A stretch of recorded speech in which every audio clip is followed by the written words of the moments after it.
park in the Lake Forest area. Good afternoon, everyone. I'm Phil Amato. And I'm Dawn Lopez. Action News Jack's Ryan Nelson joins us live right now. Ryan, police say that they're looking for two people who took off in a white car. And Dawn, police told us in a briefing on Sunday that they didn't believe that there were any children in this park. In fact, you can see some playground equipment there in the distance. They are asking anyone with information to come forward, and we found this First Coast Crime Stopper scene posted here at the park. Now, family tells us Action News Jack's 25-year-old Tavoris Pratt was shot and killed in this park on Sunday afternoon off Concord Circle. First responders tried to save his life, but he died at the scene. Investigators say 4 witnesses were taken to the police memorial building for interviews, and so far no arrests have been announced. And again, you're taking a look at that First Coast Crime Stopper sign that was left here at the scene. And I reached out to police by email asking if they've determined any motive in this case or if they have any additional information about possible suspects. They responded to my email saying that they don't have any additional information to disseminate at this time, but as soon as they have that it will be pushed out. Reporting here at Lake Forest, in the Lake Forest area, Ryan Nelson, CBS 47, Action News Jax. A man shot by police while allegedly holding a butcher knife is now facing charges. Action News Jax alerted you shortly after the shooting Saturday. Police were called to the corner of Lim Turner and Trout River Boulevard. Police say John Ritter was trying to rob that store with a butcher knife. They shot him when they arrived there at the scene. They say when he refused to drop the knife. Ritter is facing burglary charges. This is the 3rd police shooting this year. The first shooting happened back in January. In 2019, there were 10 officer-involved shootings. This includes the shooting of FAMU student Jamie Johnson. He was shot and killed in December by a JSO officer during a traffic stop. Well, since then, Florida's Agriculture Commissioner Nikki Fried asked the Florida Department of Law Enforcement to review that shooting. Right now, city leaders are working to investigate exactly what went down when JEA tried to sell the utility. Action News Jack's Courtney Cole just stepped out of a second meeting at City Hall today. And Courtney, what's new this afternoon is that we're learning some information presented to the board may have been manipulated. And we're learning this from a law firm named Nelson Mullins. They actually interviewed to be special counsel to City Council to investigate what happened with this JEA sale process. And here is the big takeaway. What we're learning from that law firm is that JEA management presented selective data to the board in order to present a negative outlook to encourage the board to go ahead and give them the okay when it comes to selling JEA. Now, that specific data includes numbers about sales, customer growth, and efficiency. Councilwoman Randy DeFore asked point blank if these kind of actions justify or if these kind of actions qualify as fraud, but the law firm denied being able to answer that. However, Nelson Mullins did say that they believe these actions justify the former CEO Aaron Zahn being terminated with cause. Now, inside of chambers, some council members say that they feel deceived, they feel bamboozled, and wonder what could have happened with customers and employees if this sale was able to go through. There was also talk about the controversial PUP plan, or the bonus plan, that would have made some of the top executives a little more wealthy, put some more money in their pockets. We're now learning that that was also a vehicle that was going to be used to push that sale of JEA forward. Coming up on Action News Jax at 5 and 6, we're taking a closer look at if other utilities here in the state have that plan and the rules and restrictions around that in terms of the law and how JEA management was able to skirt around that. Reporting live at City Hall in downtown Jacksonville, Courtney Cole, CBS 47, Action News Jax. Thanks, Courtney. Putnam County deputies are asking for help. They want to know if you've seen this man. He's a convicted felon. Landon Maddox is his name, and there's a warrant this noon for his arrest. Detectives say that he's being charged with a number of counts for having gun and ammunition. They also say that they found a piece of stolen equipment on his property. If you've seen this man, Landon Maddox, you're asked to call the sheriff's office. A Florida Highway Patrolman is recovering from the crash that you see here. This is his police cruiser, and as you can see here, the back is totally smashed up. These are pictures of the aftermath from an accident last night. Now, that's a story that we first broke for you on our news at 10. That crash happened on I-95 near Boulevard. And take a look at this. Action News Jax is learning that the trooper was working to shut down a lane here of I-95 at the time. This is near Gulf Air Boulevard when investigators say a truck ran ran into his cruiser. Investigators say emergency lights were on at the time. Both drivers were rushed to UF Health. If you're caught stealing a package in Georgia, you can now spend up to 5 years in prison. That's under a brand new bill being pushed by lawmakers. A Georgia representative filed that bill last week. The proposal would make porch thefts a felony. According to a new report, the average adult in 2019 ordered 45 packages online, but only 1/3 of those, or at least 1/3 of those, were stolen. Just in from St. Johns County now, Action News Jax just learned a man is facing charges accused of threatening to shoot up his workplace. This is a new picture of John Stone, and according to a report, he was upset over his W-2s and threatened to shoot everyone he worked with, starting with the general manager. Stone is out of jail this noon. Action News Jax is working to learn where he's employed. Friends are mourning the loss of a Mayport sailor killed in a motorcycle crash. Action News Jax told you over the weekend when 21-year-old Patrick Stellatano died. He moved to Jacksonville in November and worked at Naval Station Mayport. According to the crash report, he lost control of his motorcycle and flipped over the Nichols Creek Bridge on Heckscher Drive. Friends tell Action News Jax he was an avid motorcycle rider, but this motorcycle was pretty new. A lot of us were concerned when he got it, but you know, he loved his motorcycles. He's leaving behind a lot of friends, a loving family, too young to go.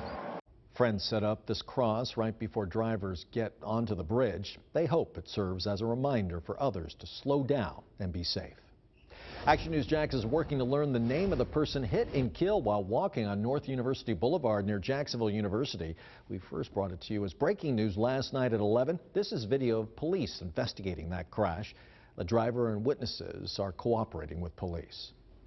It's a critical week in the Democratic presidential race. Candidates have their eyes set now on South Carolina. The current polls have Senator Bernie Sanders as the front runner following a victory at the Nevada caucus over the weekend. Sanders now has the most delegates and votes. However, former Vice President Joe Biden is the favorite to win in South Carolina due to the overwhelming support from the state's predominantly African-American voters.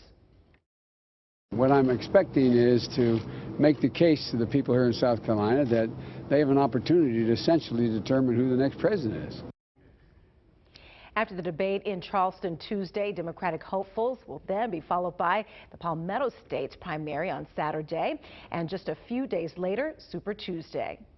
CBS 47 Action News Jax is the home of tomorrow's Democratic debate. Coverage starts at 8 p.m. And if you live in Georgia, today is the last day that you can register to vote in the presidential primary election. Now, advance voting starts March 2nd, and the primary is set for March 24th. This will be the first election in Georgia using the state's new touchscreen machines to mark paper ballots. More than 2,600 people around the world have now died from the COVID-19 coronavirus. Italy and South Korea are both struggling to deal with a spike in cases. South Korea pushed their upcoming school year back a week, and 15 countries now have travel restrictions on the nation. Italian officials canceled Major League Soccer matches to help fight the spread. Well, the Dow is plunging this noon as coronavirus cases outside of China surge, and 401ks are getting haircuts. The Dow is down 962 points right now. The Dow now negative for the year. European stocks also closed sharply lower. Investors fear the virus could force multinational companies to cut their earnings outlooks. In just a few hours now, thousands will pack the Staples Center in Los Angeles to celebrate the lives of Kobe Bryant and his daughter Gigi. Action News Jax told you last month when Bryant's helicopter crashed, killing everyone on board. Earlier this month, Kobe and his daughter were laid to rest in a private service. Bryant spent his entire professional career with the Los Angeles Lakers, and today fans will get their opportunity to say final goodbyes. He inspired a whole generation of young athletes. Kobe said the most important thing is to try to inspire others so they can be great in whatever they choose to do. I hope I've inspired all of you. Vanessa Bryant said that she picked today's date because it's symbolic, too, for Gigi's number, basketball number, 24 for Kobe's number, and 20, that's for the number of years the two of them were together. The NTSB says that it could be months before we find out what caused that helicopter to go down. The proceeds from the ticket sales from today will go to the Mamba and Mambacita Sports Foundation, and we'll bring that memorial service to you on Action News Jack's Facebook page, or you can watch it right here on CBS47 at 1 p.m.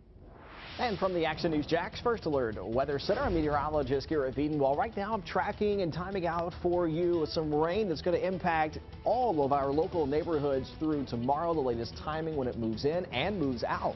That's coming up in your Action News Jack's First Alert 7-day forecast. New technology helping doctors save lives. Coming up, how robots are helping them take care of patients. Alcohol ads targeting more and more teens to drink. How health experts are responding to an uptick in drinking among teens. What to watch tonight, brought to you by Ashley Home Store.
Right this minute, a $1 million lawsuit is being battled out in court, and it all stems from a local veteran wanting to display an American flag on his front porch. It's a story Action News Jax has been following since 2012. New at noon, Action News Jax Brittney Donovan joins us live after just stepping out of that courtroom. And Brittney, this fight has been nearly, 10 years in the making now?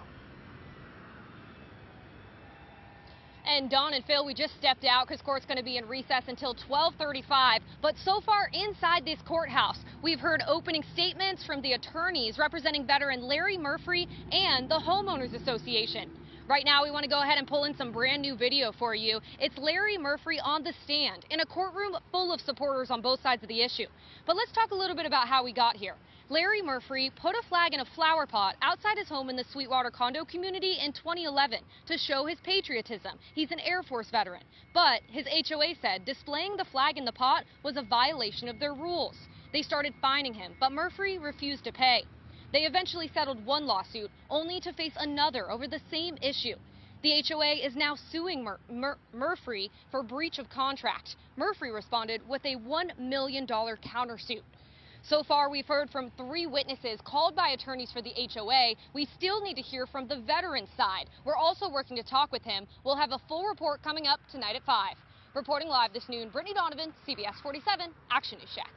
Alcohol ads could be influencing more teens to start drinking. According to a new analysis published in the Journal of Studies on Alcohol and Drugs, just like tobacco, advertising, and youth smoking, the study shows young people are particularly vulnerable and can be easily influenced by advertising. Some public health experts are now calling for regulation of alcohol advertising. New this noon, a California couple is found safe after their Valentine's Day hiking trip took a near-deadly turn. Police say that the two were found Saturday after being missing for more than a week. The two didn't have a cell phone, neither any food before they left for their trip. Experts say that they survived that length of time by drinking water from a nearby puddle. More robots are making their way into operating rooms around the world. In fact, 2 hospitals just installed some new technology. The facilities are located in the UK and in India, and there the robots are going right to work under the guidance of surgeons. The procedure is known as Vercius. It uses multiple robotic arms that mimic the movement of surgeons, but very precise. They control it with joysticks while wearing 3D glasses connected to the monitor. There's no word yet on when this technology will be used here in the United States. Well, police in Clearwater are looking for 2 men who decided to rob a medical marijuana dispensary at 4:20 in the morning. Detectives say the 2 pulled up to the store in this black Camaro, broke in and grabbed as much as they could before leaving. Police say they're trying to connect the crime to a similar incident that was reported an hour earlier, just miles from this one.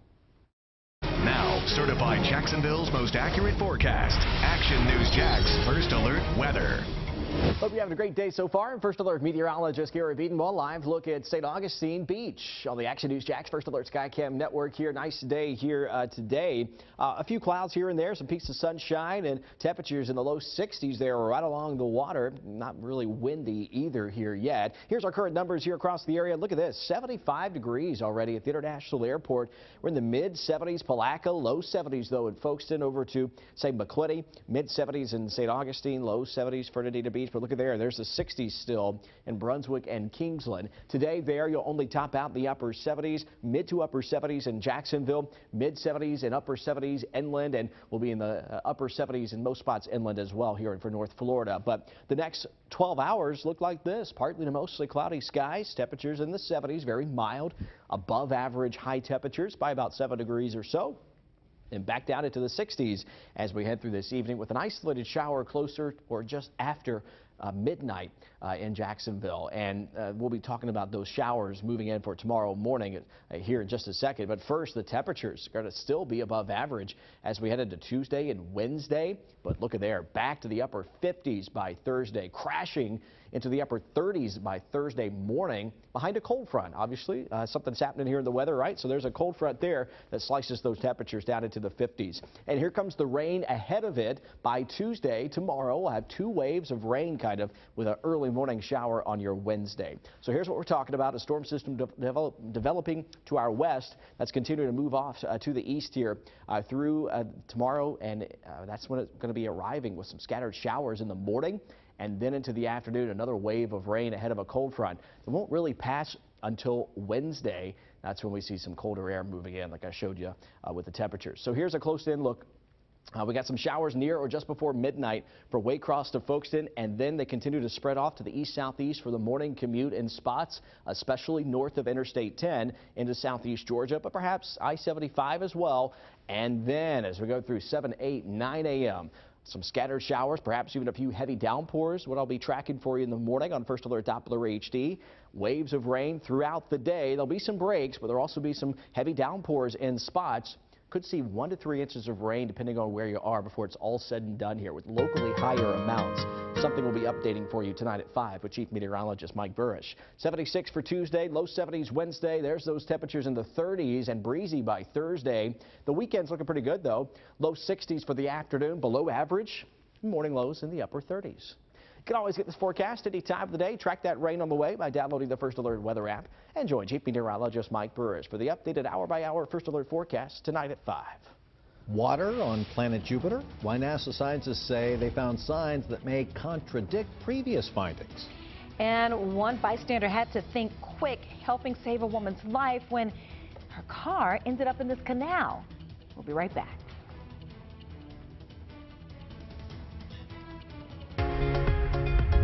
Hey Jacksonville, a new segment called Local Steals and Deals is coming to CBS 47, and it's all about showing you new products at big savings. So grab your phone and text the word CBS 47 to phone number 65000, and I'll send you everything you need to get the most exclusive deals in town. That's CBS 47 to phone number 65000 and be the first to know.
You have to stop and see video of this rescue caught on camera.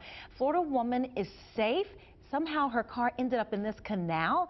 Palm Beach County firefighters say that a man was nearby. He saw what happened. He jumped in that water and got the woman out as he saw that car sinking. The woman is okay this noon.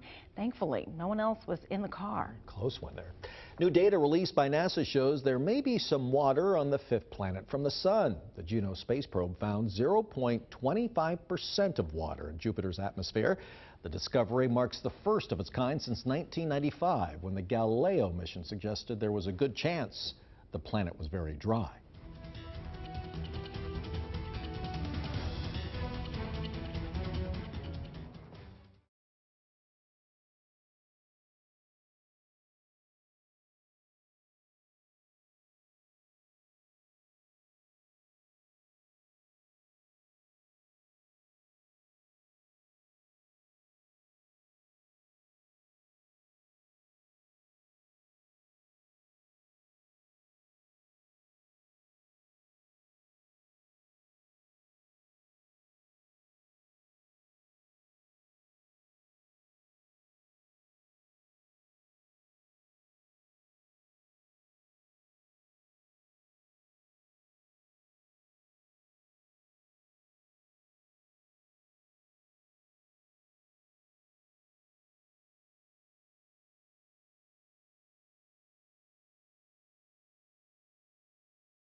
Little Lena came down with the flu. Then it turned into something much worse.